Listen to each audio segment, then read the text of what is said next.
عليكم السلام أحبتي. أهلا وسهلا بكم في برنامجكم ملاحظات قرآنية، وهذه الحلقة رقم 988. ونحن في كتاب المحمديون بين إهلاك قائم وإهلاك قادم.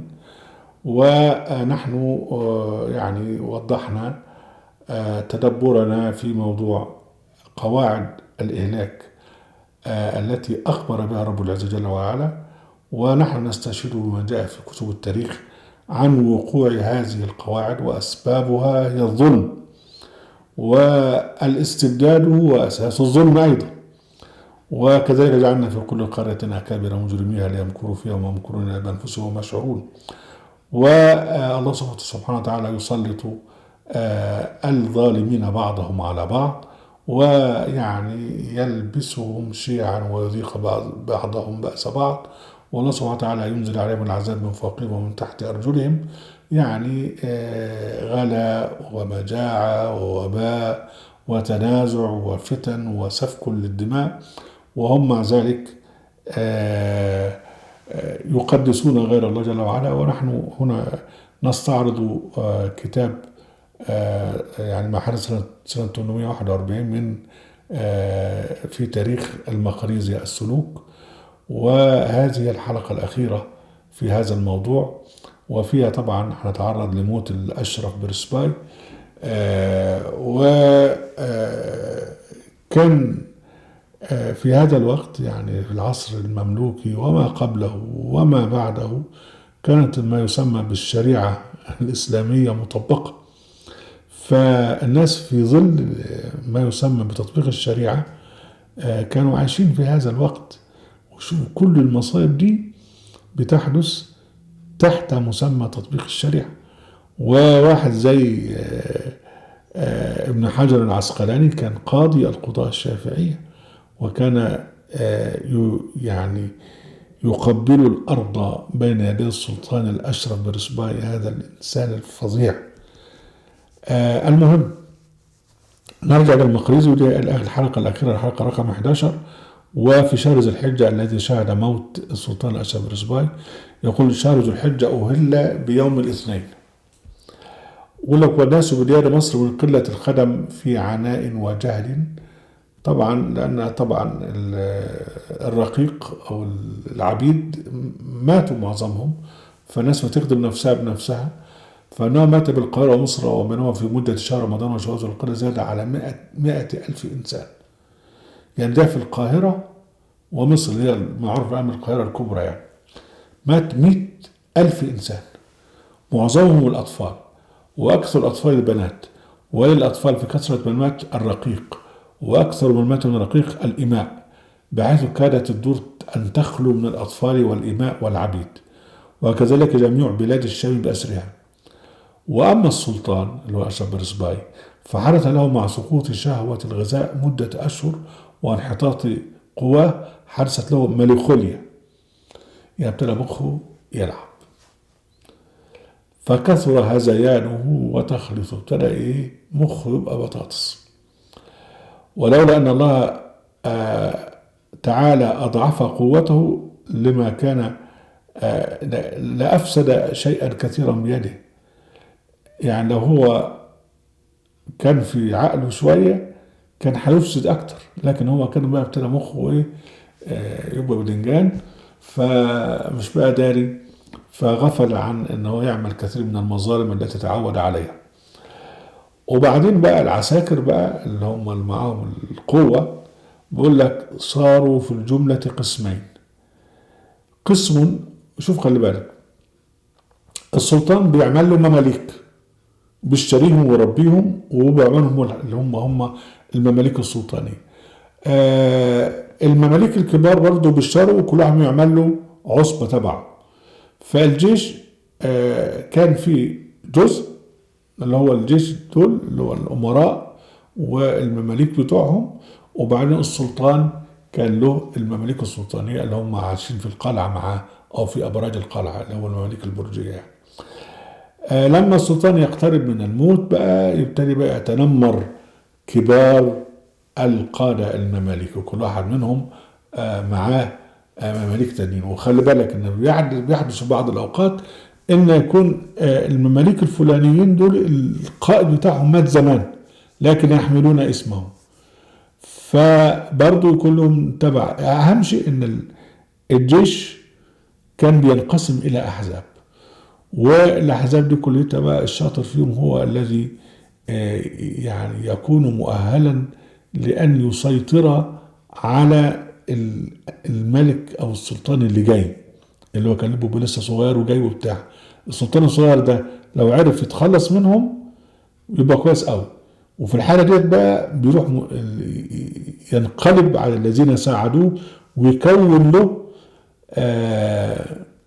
ناس جداد يدينون له بالولاء، وما يكونش له حد له جميلة عليه. القصة بتتكرر حتى الآن يعني. يعني شوف بقى اللي حدث بقى من مبارك وبعدين مرسي وبعدين الأخ السيسي، القصة بتتكرر. العسكر هم وصار العسكر في جملة قسمين: قسم يقال عنهم أنهم القرنصة وهم الظاهرية والناصرية والمؤيدية، اللي هم أتباع الظاهر فلان والناصر فلان والمؤيد فلان، أن هم السلاطين السابقين، ألقاب السلاطين السابقين، وكلماتهم متفقة على طاعة الملك العزيز. الملك العزيز اللي هو ابن الأشرف بن رسباي، وأن يكون الأمير الكبير جقمق العلائي هو الأساس. فجقمق اللي هو الأتابك اللي هو وزير الحربية، دول كل الأحزاب المملوكية في العسكر اللي هم الظاهرية والناصرية والمؤيدية كلهم ماشيين على تبع الأمير جقمق، واللي هو زي ما السلطان قرر يعني. وبعدين كان في طبعا في بعد كده المماليك الأشرفية اللي هم تبع الأشرف بن رسباي نفسه، واللي هم قاعدين، اللي هم المماليك السلطانية اللي قاعدين في داخل القلعة. ودول بقى رأيهم ايه بقى؟ ان الملك العزيز يوسف بقى يكون هو مش يعني يكون هو السلطان ومحدش يعني يستبد بالامر معه، يكون هو لوحده. طبعا هم عايزين هم ذاتهم هم اللي يستبدوا بيه. وبقى اعيانه الامير اينال شد الشربخانه، والامير يقصي باي، والامير كذا، المهم والامير مغلباي استدار الصحبه، والامير قرقماس قريب السلطان. وهذه طبعا اشياء مختلفه بعضها عن بعض. وبعدين يعني هيتخانقوا مع بعض ويضربوا بعض، فتدخل بقى القاضي زين الدين عبد الباسط في لم الشعث واخماد النار الفتنه نصع بين الفريقين، وابتدوا يقعدوا مع بعض، والقضاء حضروا، وابتدى القاضي يحلفهم على طاعة الملك والاتفاق مع الأمير الكبير جقمق، ولا ترى عنه شر إلا فتنة إلى آخره. وطبعا بيحلفوا لكن هو بيحلفوا تاني يوم ولكنهم حلفوا. المهم اتفقوا على الأمير الكبير جقمق، وقبل كل منهم يده، فابتهج بهم وبلغ بإكرامهم إلى آخره، وسكنت يعني هبت كده. وبعدين اتفقوا في الآخر على الأمير جقمق إلا هيبقى فيما بعد سلطان. وطبعا توظف الواد يوسف اللي هم لو ابن برسبان. في يوم الأربعاء عاشره وهو يوم عيد النحر، يوم عيد الأضحى يعني، خرج الملك العزيز. دلوقتي الولي العهد أصبح اسمه الملك العزيز، لسه مش تولى السلطان لأن أبوه لسه عايش. فصلى صلاة العيد بجامع القلعة، وقد صعد لخدمات من الجامع الكبير الأمير الكبير جقمق ومن عداه. طب جقمق ده طبعا هو أكبر منه، لكن هو رسميا بقى اللي هو بيأيده يعني، لكن فيما بعد قلنا ان هو هيشيله، هيبقى هو السلطان جقمق. ثم وجه الخطبه كده الى اخره، وخلع على الامير الى اخره. السلطان بقى الاشرف رسباوي هو بقى في المرض، ولا تواتع سلطان نوب الصرع مرارا، يعني من شده الالم. شوف ربنا بينتقم. اصبح يجيله صرع، مخه ابتدى يبقى هلاوس، بدنجان وبطاطس وشاورما. بعد كده ابتدى يجيله بقى صرع. وتخلت قواه، يعني قواه راحت، حتى صار كما قيل، شو بقى البيت الشعر: ولم يبق فيها إلا نفس الخافت، ومقلة إنسانها باهت، يرثي له الشامت مما به يا ويح من يرثي له الشامت. ده أبيات شعر بيستشهد بها المقريزي، بيقول لك يعني يا ويح من يرثي له الشامت.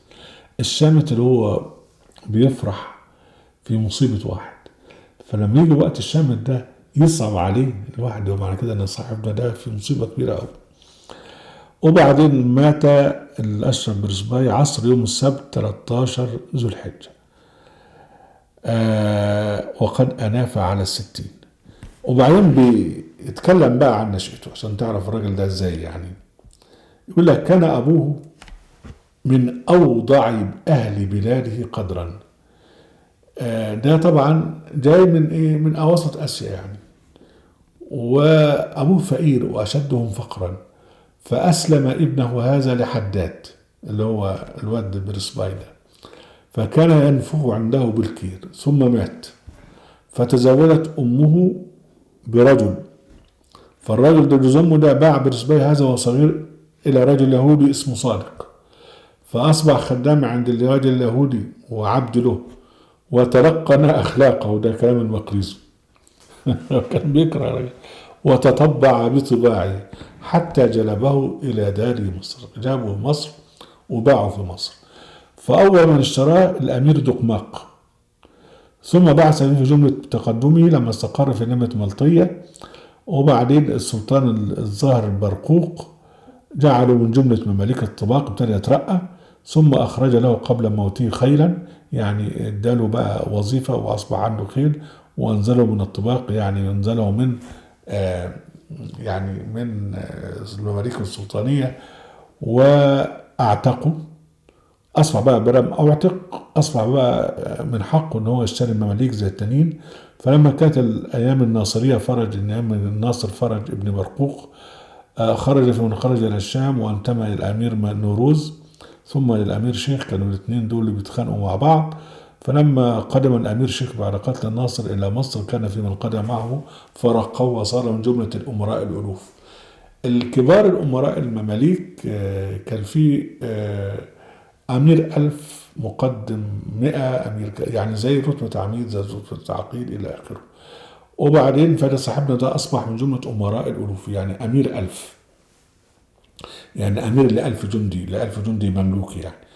وبعدين عمل كشف التراب، يعني أصبح محافظ على مناطق يعني. وبين أصبح نائب طرابلس، يعني أصبح هو الحاكم على طرابلس. وبعدين عزل. وبعدين ده كله طبعا السلطان الأمير شيخ المؤيد شيخ يعني، وهنعيش في مع الأمير شيخ أو المؤيد شيخ فيما بعد. الأمير شيخ أو المؤيد شيخ سجن برسباي في قلعة المرقب، وبعدين بعد كده طلعه وبعدين جعله أمير في دمشق. وبينما مات المؤيد شيخ قبض عليه الأمير جقمق نائب الشام وسجنه، ثم أفرج عنه الأمير تطر لما توجه مش عارف إيه. ثم الأمير تطر بعد كده أصبح سلطان، وأنم عليه بإمرة 1000 وعمله دودار للسلطان لما تسلطن اللي هو الظاهر تطر. فلما مات الظاهر تطر بقى أصبح برسباي هو القائم بأمر ابن الظاهر تطر. الظاهر تطر ده عاش سنة، يعني قعد سنة واحدة. وبعدين برسباي راح شايل ابن الظاهر تطر وتسلطن مكانه. وبعدين كبر بقى وبقى أصبح اسمه الأشرف برسباي، وابتدى ابنه يكبر، عايز يعمل ابنه سلطان بعده، وتتكرر نفس الحكاية ويجيب بقى صاحبنا جقمق ويبقى هو الولي يعني اللي بيختم ابنه. وطبعا جقمق يجي يشيل ابن برسباي وتولى مكانه وتتكرر القصة. أهلا وسهلا بكم أحمد برنامجكم العظات القرآنية في قناة أهل القرآن في موقع أهل القرآن. لا تنسوا المشاركة بالشير واللايك، وعليكم السلام.